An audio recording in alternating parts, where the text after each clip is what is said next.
A man. He was just carrying crates at the market. Until one morning, when an old farmer was about to be unfairly kicked out of his stall, he broke his silence. He spoke Spanish, and in that moment, someone who didn't even know him decided to change his life. David's mornings always started the same way. He'd wake up before sunrise, make breakfast for Lena, then head out to the market, always one of the first to arrive. His old jacket and gloves felt like part of him at this point. That day was no different, at least, not until he heard that voice. A sharp voice cut through the busy sounds of the market. A plastic folder hit the ground, followed by a shout. "Senor, how many times have I told you? No permit. No table, pack up your stuff." Most people glanced over for a second, then went back to what they were doing. Scenes like this didn't happen often at the market, but when they did, no one wanted to get involved. David, though, stopped. He was crouched between sacks of produce, carrying a heavy crate on his back, but suddenly straightened up. When he looked up, he didn't see the one shouting, but the person being shouted at. It was an old man. His skin was sunburned, his hands rough with calluses. In front of him was a tiny table with a crooked cardboard sign. "Fresh nectarines, 3 for 2. His eyes were worried.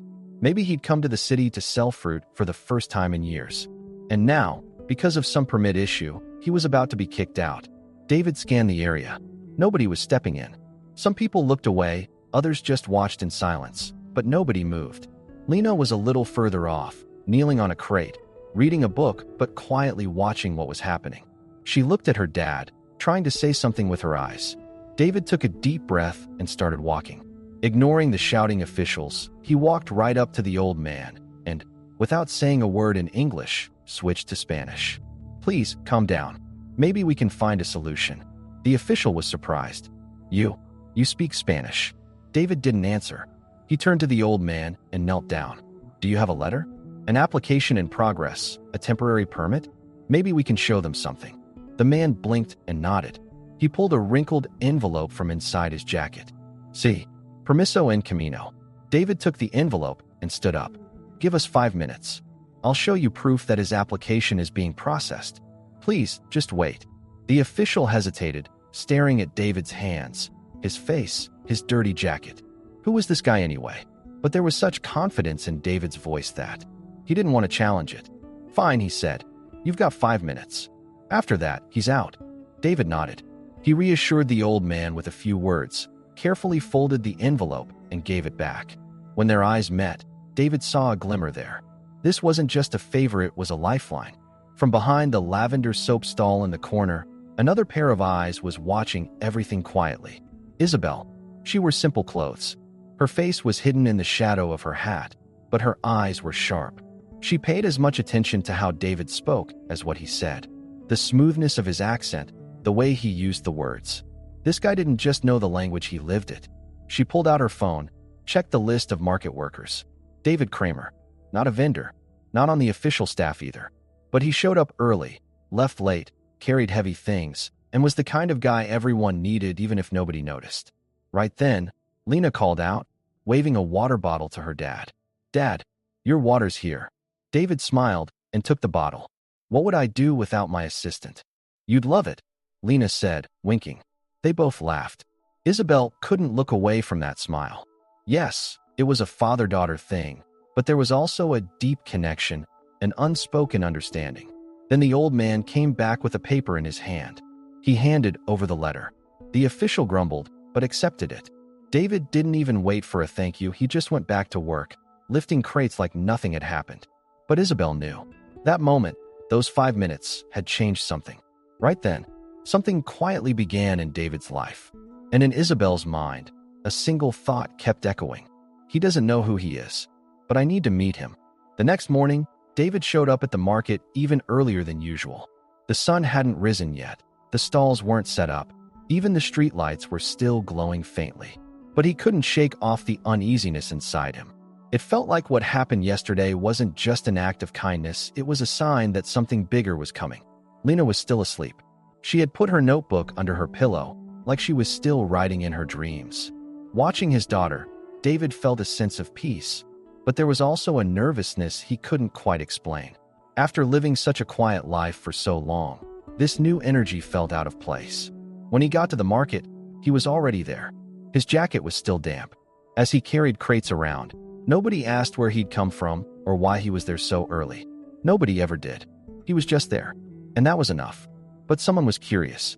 Isabel was at the market that morning, too. This time, she wasn't trying to look extra plain or keep to herself. Her hair was tied back, she wore glasses, and she even carried a notebook.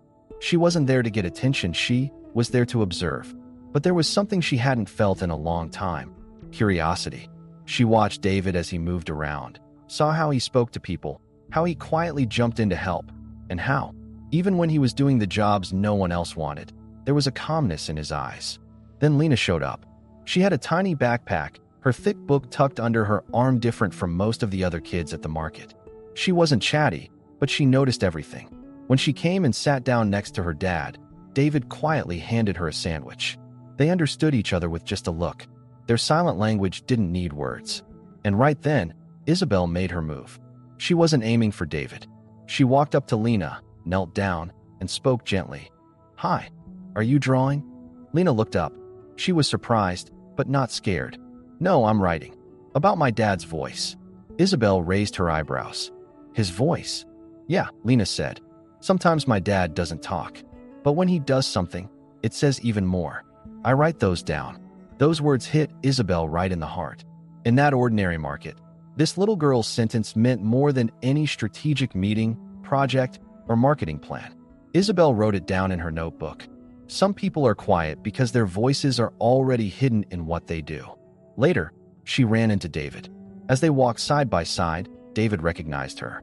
"You were here yesterday," he said. Isabel smiled. "Yes, and I'm here again today." David nodded. He was polite, but always kept a careful distance. "You're not usually around here." "I was curious." Isabel stopped. It was a moment of decision, a moment to stop hiding things and just be honest. "I'm the field director for Savira Foods," she said quietly. David stopped walking. There was a flicker of hesitation in his eyes. "So, you're with the company that wants to buy this market?" "Yes, but that's not all I am anymore." David didn't look away. "So what do you want to be?" Isabel paused for a moment, then said, "Someone who remembers what's really important." The air seemed to change. There was still distance between them, but now there was an honest caution instead of hostility. "If this market teaches you anything," David said, "it's that real values shouldn't be dressed up." Isabel nodded. "And this time, I want to listen." Right then, someone screamed. There was shouting in the market. "Help! A man's down!" David didn't hesitate for a second. He ran. Isabel followed behind. And when she caught up, she saw an old man collapsed by a fruit stand. A crowd was gathering. David crouched down, checked his pulse, listened to his breathing. Then he pulled out his phone and called for an ambulance, switching quickly between Spanish and English as he spoke to everyone. At that moment, Isabel's eyes filled with tears, because now she knew for sure this man's voice didn't just echo in his words, it was in his actions, too. And maybe getting to know him wasn't just curiosity, but a chance to redefine her own life. That night, Isabel couldn't sleep. Her hotel room was quiet, but her mind was full of noise. She kept replaying the moment David knelt down to help the old man, how he calmed everyone, how he became a bridge between two languages. It all kept running through her head, over and over. He wasn't just helping, he was filling a gap, making the invisible visible. But why was this man hauling crates at a market? Why wasn't he on a stage, but hiding in the shadows? Isabel opened her laptop.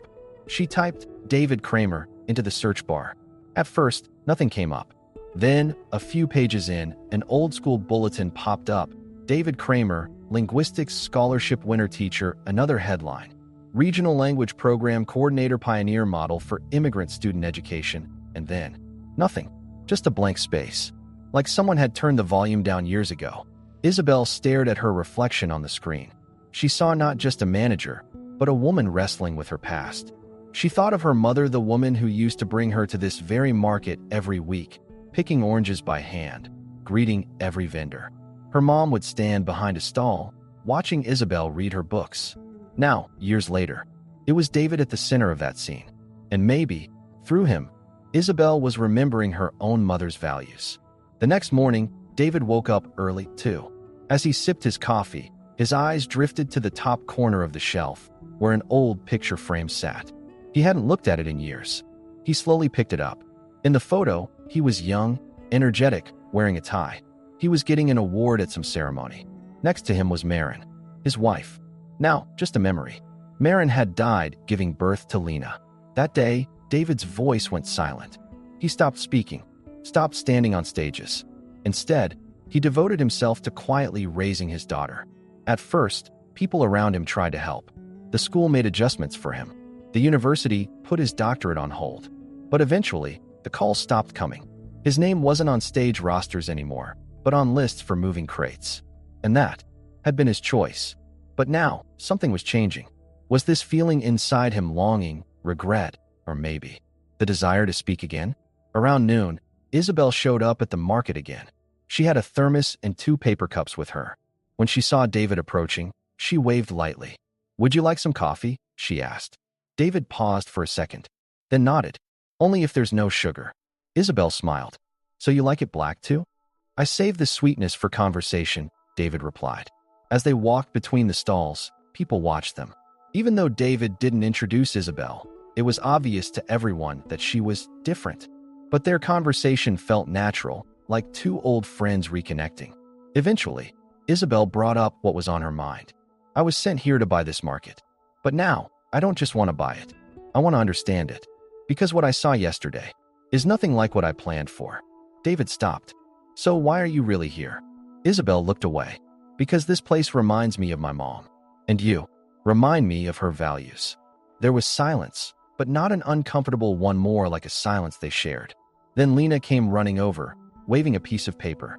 "Dad, it's Cultural Heritage Week at school. I have to give a presentation." David knelt down. "What are you going to talk about?" Lena poked him in the chest. "You." David was surprised.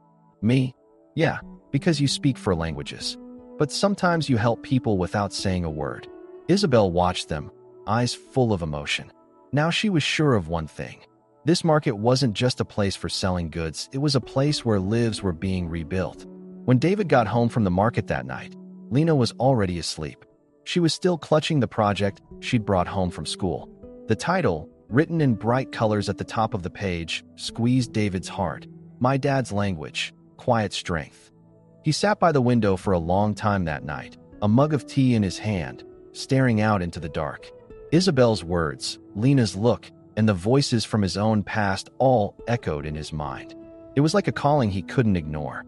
For years, he'd carried his own story in silence. But now, someone actually wanted to hear it. The next morning, there was a different vibe at the market. A group of men walked around the stalls with tablets and blue folders in hand. Their eyes were full of calculation, their lips tight and measuring. People felt uneasy. Smiles faded, and the stall owners' faces darkened. "Who are those guys?" Rosa asked from behind the flower stand. David shrugged, but a sense of unease crept over him. Isabel wasn't there that morning. That silent support, that reassuring look, was missing. Then Rosa leaned in and whispered, "One of them told me my table is out of order." "What's that supposed to mean?" "I've set up the same way for 12 years. David's stomach turned. "If your way doesn't fit their plan, maybe you're not the problem," he said. But the answers weren't just with the men from outside. Isabel was going through her own private hell. That morning, she'd gotten a very clear email from Savira's head office. "In the Del Paso project, we are now focusing on efficiency, not sensitivity. The site transition process will be accelerated. As project leader, we expect your final report this week." Something broke inside her.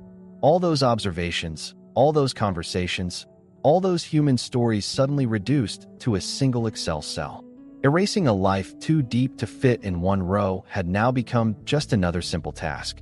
But worst of all, if Isabel stayed silent, those lives really would be erased. Late in the afternoon, she found David in the back corner of the market. He'd turned an old pallet into a makeshift seat and was sitting beside Lena, who was quietly reading a book. David's head was down. He looked tired, frustrated, defeated. Isabel came closer. "We need to talk." David sat up, but the usual softness was gone from his face. "Did you know about the men who came today?" Isabel swallowed. "Yes." David's jaw clenched. "And did you tell them to measure, inspect, then pack everything up?" "No," Isabel said. "But I stayed quiet," which is pretty much the same thing. They both went silent. In the middle of the market, it was one of those moments where their eyes spoke louder than words. Isabel pulled a small notebook from her pocket. "This is my report," she said. "I haven't sent it, and it only matters now if we write it together." David's eyes softened. "I haven't been a leader for a long time." Isabel stepped closer. "Maybe you always were. You just needed someone to listen." Just then, Lena spoke up. "My dad was talked about at school today. My friends laughed when they heard he carries fruit at the market, but then my teacher said, 'Real leaders do the right thing even when nobody's watching.'" David looked away. Isabel gently touched his hand. "That's why your voice matters. People are watching you." And in that moment, a decision was made. From now on, David wouldn't just carry crates, he'd carry words, too.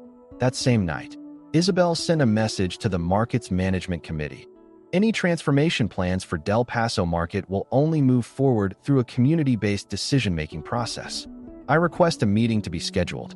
For the first time, David saw his name on an official document like this. Consultant Speaker, David Kramer. Before going to sleep that night, Lena taped her own story to her headboard. The title was written in red marker. "Heroes don't always come with noise. Sometimes, they just don't stay silent." On the day of the meeting, the air above the market felt heavy, but people were filled with a different kind of hope. The small community hall next to the market was packed fuller than it had been in years. Chairs were decorated with colorful market tablecloths. Tea was served in plastic cups, and handwritten banners hung on the walls. "Listen to us. Measure our stories, not just our prices." From the outside, David looked calm, but inside, he was a storm. He had no notes in his hand. He wasn't wearing a tie. Instead of the teacher's shirt from years ago, he wore a plain old jacket, stained from hauling crates at the market. But this time, he was determined to speak. Isabel was the first to take the stage. As she looked out over the crowd, her eyes searched for David. Lena was in the front row, backpack on, hands folded in her lap, eyes fixed on her dad. Isabel spoke. "We're not here just to talk about a new development plan. Today, we're making a decision. Will we let a system that sees us as numbers win, or will we stand as a community that actually listens to each other?" A murmur rose through the room. People nodded. The kind of quiet courage that had always been there was finally taking shape. Then all eyes turned to David. David stood up and slowly walked to the stage. When he reached the microphone, there was a brief silence. He put his left hand in his pocket, gripped the microphone with his right. He took a deep breath. "I'm David Kramer," he said, "and I don't have any official position at the market. I don't own a stall. Sometimes I work all day, but my name's not on any list. Still, I've been here for years. Because this place isn't just how we make a living, it carries a story." He looked around at the crowd. "I'm not here to show you projections, analytics, or charts. I want to tell you about a silence that began with a child. When Lena was born, we lost her mother. That day I didn't just lose my wife, I lost my voice. I left the classroom. I walked away from conferences, from academia. But in this market, one day I saw an old man about to be thrown out over a few pieces of fruit. And that's the moment I started speaking again." The room went quiet, eyes filled with tears. Because here, people are silent in the face of systems whose language they don't even understand. But I know those systems, and now I'll answer them in their own language. At that moment, Isabel called out from the back row. "I was the one who wrote this project, but now I'm rewriting it. Because David showed me this isn't just a market, it's what a community means." Applause rose from the crowd. Rosa stood up. "My son went to college from this market. They called me disorganized. Well, this is my organization." Manuel spoke up from his seat. "We're not just selling tomatoes here. We're passing things down through generations." And then, from the very back, the voice of the old man with the nectarine sign. "David didn't just give me back my spot that day, he gave me back my dignity. And now I speak, too." David's eyes landed on Lena. She was smiling, her eyes shining with approval and support. In that moment, David finished his speech with one line. "Sometimes, the voice of a community isn't just the ones who shout, but the ones who finally stop staying silent." The applause filled the room. Some people stood up. What started as a simple meeting had turned into the beginning of a movement. That night, David and Isabel walked together through the empty market streets. David was holding a new poster Lena had made. In purple marker, it said, "My dad doesn't just carry things anymore. He speaks, and we listen." Isabel stopped. "You showed them," she said. David shook his head. No, they just remembered their own voices. Isabel took his hand. Tomorrow is decision day, but I already made mine. David looked at her, surprised. I'm not the company spokesperson anymore. I stand with the community now. And it wasn't just quitting a job. It was a transformation. A week after the meeting, David arrived at the market early again. But today wasn't just another day. Today, the city council's decision would be announced. There was a buzz of preparation all around. New signs were hung. Some vendors put tiny flags on their stalls, and a group of volunteer kids handed out flyers that read, "When the community wins, we all win." But what really caught David's eye was the new sign at the market entrance. A simple sentence was carved into the wood. Kindness is a language everyone understands. Lena had chosen that line. And that morning, Isabel was walking through the market, too. She wore a casual jacket and carried no meeting notes. She wasn't a manager anymore, she was part of the community. She looked surprised when Rosa handed her a flower. "You're one of us now," Rosa said. "This isn't just a thank you, it's a sign that you belong." At 11 a.m., the delegation from City Hall set up a small platform. A crowd had gathered. David quietly held Lena's hand. Isabel stood beside them. This time, it wouldn't be her speaking, the community would have the floor. The official opened the documents, leaned into the microphone, and announced, "The Del Paso Market Renewal Plan will be restructured based on community participation.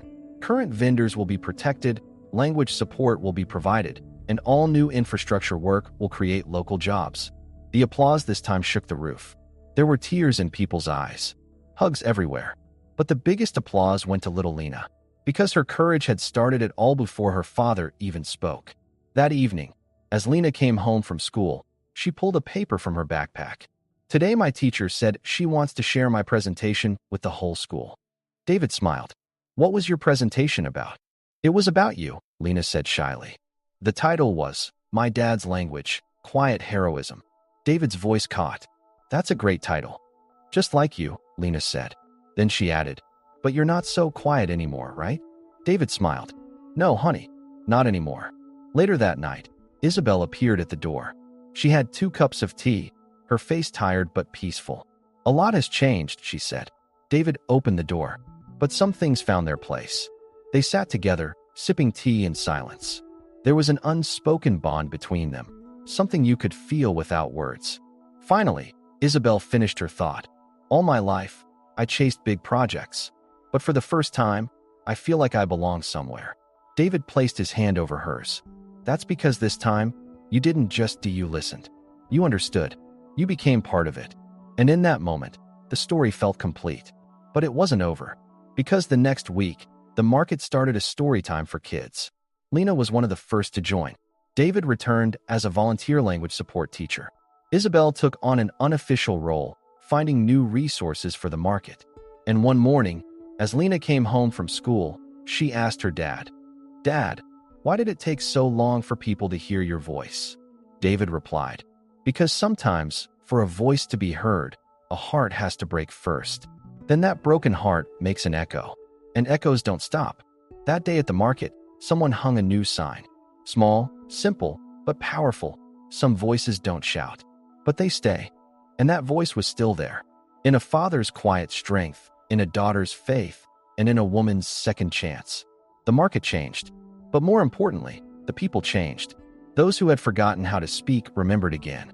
And the quietest stories echoed the loudest. Because some voices don't just touch one person, they reach all of us.